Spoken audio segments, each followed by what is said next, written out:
Bonsoir et bienvenue dans ces journaux et ces communiqués du gouvernement congolais à la veille de la reprise de pourparlers avec le M23 à Doha, Kinshasa, réitère son engagement résolu en faveur d'un dialogue constructif conformément à la déclaration des principes signée le 19 juillet 2025 à Doha au Qatar, fidèle à sa volonté de veiller au respect strict de l'intégrité territoriale et de la souveraineté de l'État conformément à la Constitution, de restaurer durablement la paix et de soulager les souffrances des populations congolaises. Le gouvernement demeure déterminé à aborder ces discussions avec l'objectif d'aboutir à un accord mettant en termes définitifs aux violences armées dans l'Est de la RDC. Ainsi, le gouvernement de la RDC saisit cette occasion pour renouveler sa profonde gratitude à l'État du Qatar dont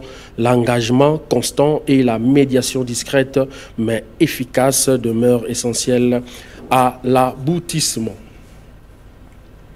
Tuerie de 9 civils dans une incursion des rebelles ADF la nuit du samedi au dimanche 17 août 2025 à Mbimbi dans la commune de Yosha, chef-lieu du territoire de Beni. L'armée congolaise condamne ces attaques des groupes terroristes ADF. À en croire le lieutenant Elongo Kiondwa, marque porte-parole du secteur opérationnel Sokola 1, Grand Nord et Front Nord, étant traqués en profondeur et pour désorienter la manœuvre de forces loyalistes, les rebelles ADF ont décidé de se venger sur la population civile. Ainsi, réitère-t-il la détermination du FARDC d'anéantir ces terroristes ADF, le porte-parole de l'armée, pour aboutir à un résultat palpable. Suivez-les au micro de notre correspondant,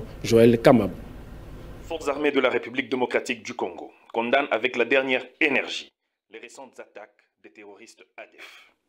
Étant traqués en profondeur et pour désorienter la manœuvre des forces loyalistes qui produit des résultats sur terrain, ces derniers a décidé de se venger sur la population civile.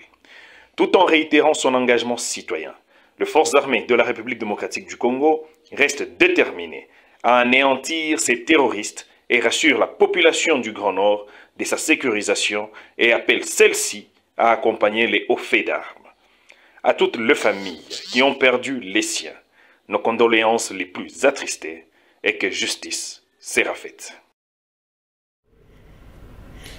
La nomination d'un consul plutôt kényan à Goma suscite des interrogations de la classe politique congolaise. Un notable du Nord Kivu parle d'un plan vers la concrétisation de la balkanisation du pays. Achille Kapanga appelle ainsi la population congolaise à se mobiliser et manifester pour dire non à la nomination d'un consul kényan à Goma. Suivez-les au micro de notre correspondant Joël Kamabou.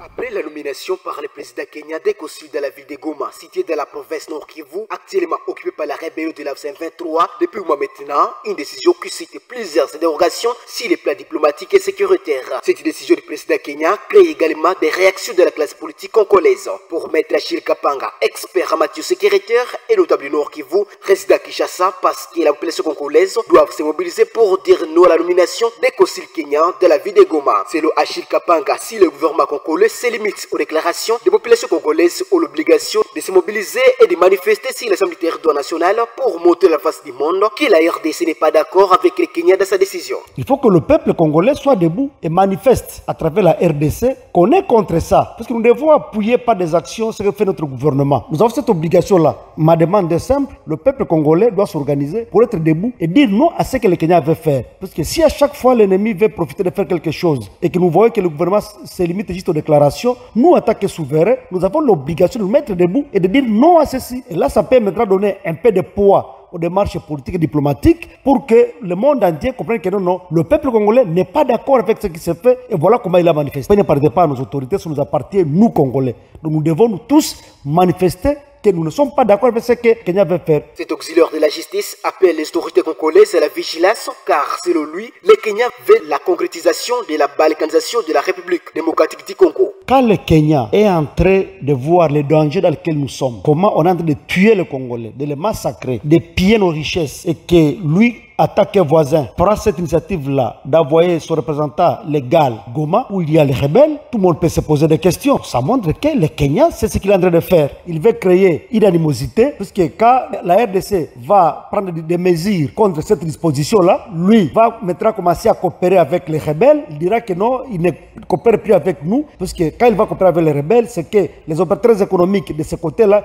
qui dépendent beaucoup plus du port de Mombasa, ne seront pas asphyxiés, puisqu'ils diront que non, la coopération continue entre nous et ces gens-là. Donc c'est le plan de la balkanisation qu'on est en train de vouloir faire concrétiser par cette attitude-là que le Kenya veut manifester. En tout cas, nous ne sommes pas d'accord. Il s'est de vous rappeler que dans un communiqué publié samedi, le ministère congolais des Affaires étrangères note que la ville de Goma reste sous occupation illégale de l'AFC M23 avec le soutien du Rwanda, entraînant de graves violations des droits humains contre les civils, y compris femmes et mineurs, comme le documente le groupe d'experts de l'ONU et le Haut Commissariat aux droits de l'homme. Dans ce contexte, poursuit-il, toute annonce de nomination consulaire à Goma est inappropriée et ne peut être considéré sans l'aval des autorités congolaises. La ministre d'État chargée des Affaires étrangères de la RDC, Thérèse Kaikwamba, et Moussalia Mudavadi, Premier ministre et chef de la diplomatie kenyane, ont exprimé leur volonté de maintenir un dialogue constructif et de consolider le lien de coopération entre leurs deux pays, notamment dans le domaine de la sécurité, du commerce et de la mobilité régionale.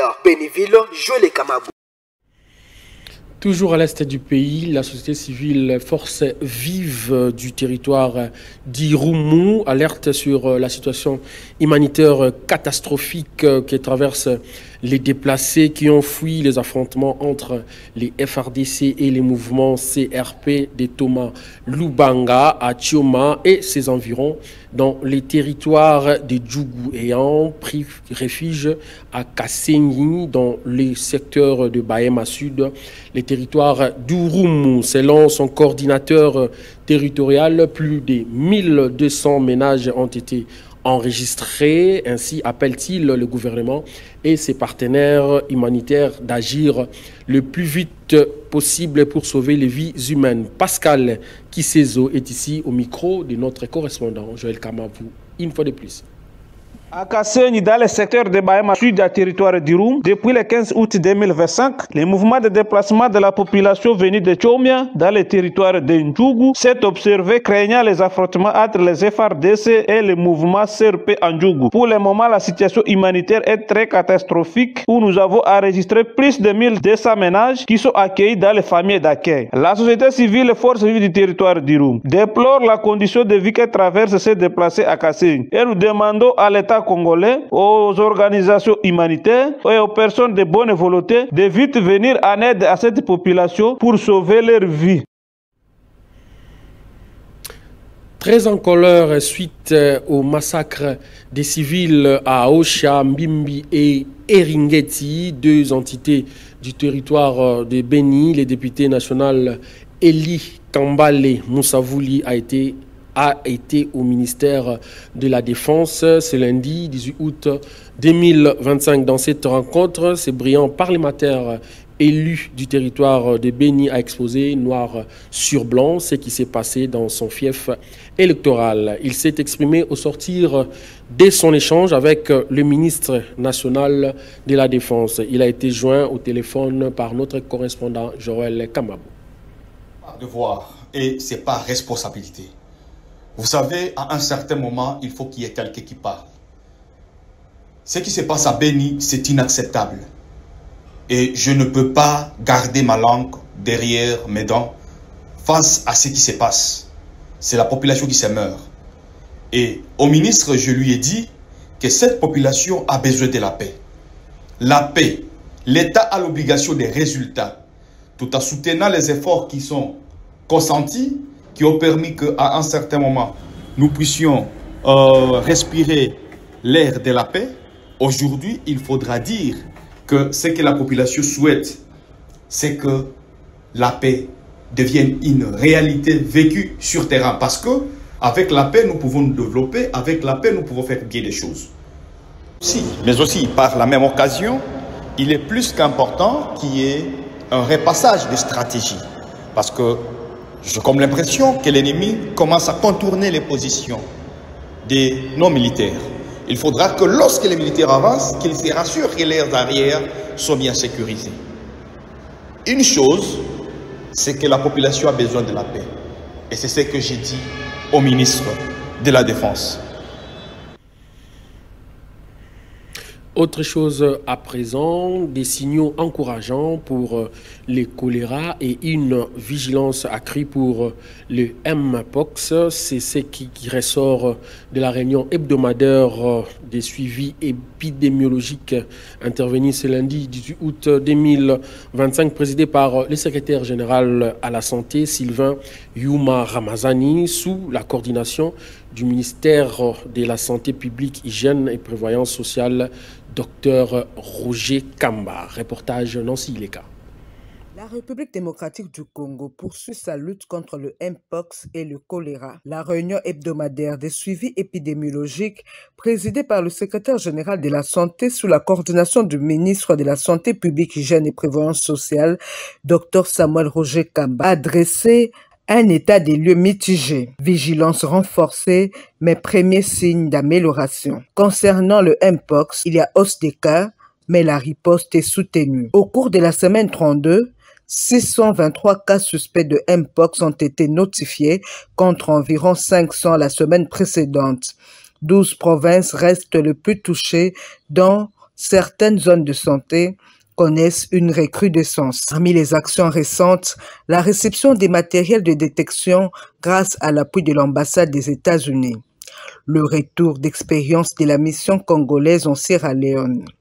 La poursuite de la campagne de vaccination LC16M8 qui a déjà permis d'immuniser plus de 100 000 personnes dans le pays, dont 24 000 au cours de la dernière semaine. Les préparatifs pour l'extension de la vaccination géographique à des nouvelles zones. Le ministère vise à ramener le nombre hebdomadaire des cas à moins de 50 d'ici 3 mois. Pour ce qui est du choléra, il y a une légère baisse et nouvelle campagne. En parallèle, 887 cas suspects de choléra ont été rapportés au niveau national en semaine 32, contre 1900 la semaine précédente, traduisant une légère baisse. Les principaux points de riposte, le lancement imminent d'une campagne de vaccination à Kinshasa, une requête pour étendre l'immunisation à 18 zones de santé supplémentaires, la mise en œuvre de la stratégie Fleuve sans choléra, dotée d'un budget prévisionnel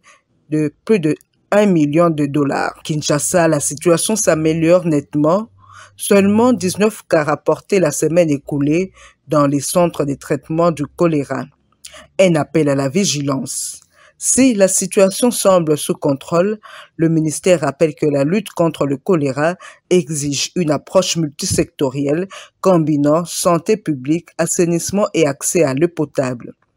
Le gouvernement et ses partenaires techniques et financiers maintiennent leur mobilisation avec l'objectif de réduire durablement l'incidence des deux épidémies dans les prochaines semaines. Coup de projecteur sur l'avenue Bakolé au quartier Salongo dans la commune de Lemba où après la démolition de constructions anarchiques, place à présent à l'asphaltage de la route à grande satisfaction des usagers. Reportage Céline Mouladika. Après la démolition des constructions anarchiques sur l'emprise publique au niveau de l'avenue Bakoli au quartier Salongo dans la commune de Lemba, place à présent à la construction des routes en macadam pour améliorer la circulation, tous ces débuts des travaux d'asphaltage sur cette route à la grande satisfaction du coin. Un grand merci à eux d'avoir pensé à nous aussi, natifs de Salongo sur l'avenue Bakoli. C'est une avenue qui prend plus ou moins 1 km. Ça commence vers vers l'universitaire pour se achever vers le Kambouba. Donc merci vraiment pour penser à cette avenue, vraiment la grande avenue de Salongo, c'est l'avenue Bakolé. Donc merci pour eux. Donc on est reconnaissant envers eux.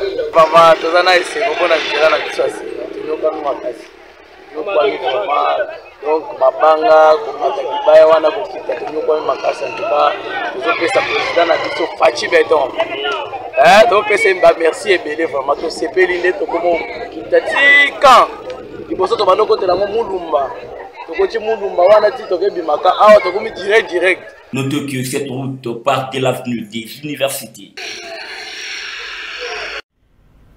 Page noire avant de boucler ces journaux. Décédé le 6 août 2025, Papa Kibuka Kasongo Faustin a été mis en terre le samedi 16 août 2025 au nécropole 1 entre ciel et terre. Bien avant, les hommages lui ont été rendus à l'espace Ave Maria où il était exposé la dépouille mortelle. Reportage Gisèle Etoko et Moses Lelo.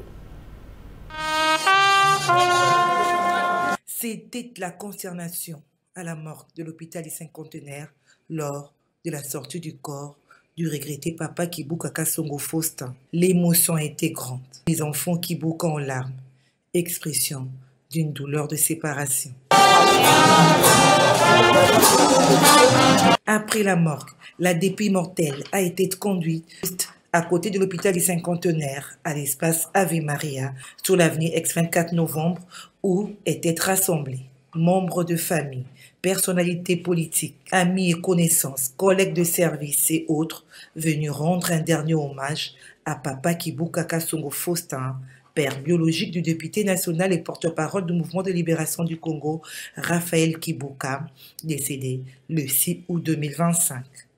L'émotion était grande à l'arrivée de la dépouille mortelle de ce grand baobab. Le choc de séparation douloureuse était visible sur le visage des enfants Kibuka. Douleur exprimée par l'aîné de la famille, Raphaël Kibuka Kakese, qui, dans son mot, au nom de tous les enfants, dressait le parcours élogieux du regretté Papa Faustin Kibuka Kasongo. Nous sommes ici réunis pour rendre hommage à Papa Faustin Kibuka Kasongo. C'est donc un moment de tristesse et de chagrin à cause de notre séparation physique définitive. Et c'est aussi un moment de reconnaissance pour le souvenir impérissable qu'il laisse derrière lui, pour ce qu'il a été pour sa famille, pour ses enfants, ses amis et connaissances, pour la société congolaise dans son ensemble. Mais qui était Papa Faustin Kibuka, a incarné un certain nombre de valeurs humaines. Globalement, je dirais que Papa était un homme très franc et direct, entier, sincère, honnête, fédérateur, un homme de paix, libre d'esprit et très attaché à son identité, à ses origines et à sa culture. Et surtout, il avait horreur de la compromission. Papa était un époux fidèle, un père de famille très aimant. S'en est suivi le dépôt des gerbes de fleurs. Nom du président national du MLC, Jean-Pierre Bemba Gombo, la ministre d'État en charge des affaires sociales a rendu hommage à Papa Faustin Kibuka Kasongo. Monsieur le VEPEM, ici représenté par la Mineta, et nous signalons également que le VEPEM est à l'honorable Raphaël Kibuka, lui qui est ici représenté par la Mineta, la secrétaire générale, Maître F. Basaïba.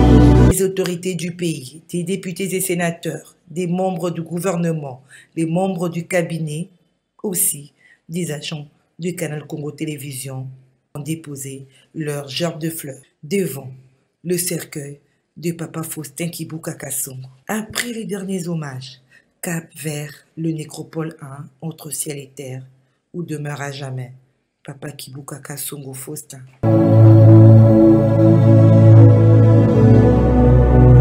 Ici également, l'émotion était grande.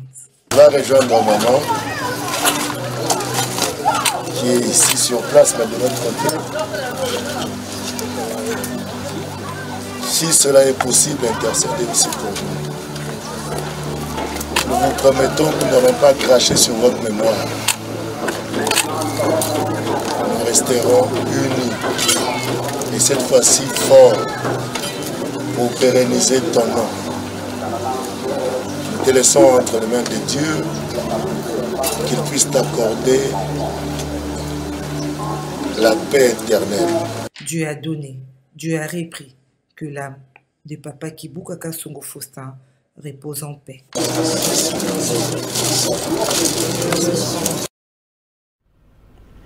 Mesdames et messieurs, c'est par cette page noire que nous bouclons ce journal réalisé par Christian Banjolo. Merci de l'avoir suivi et bonne suite des programmes sur nos antennes.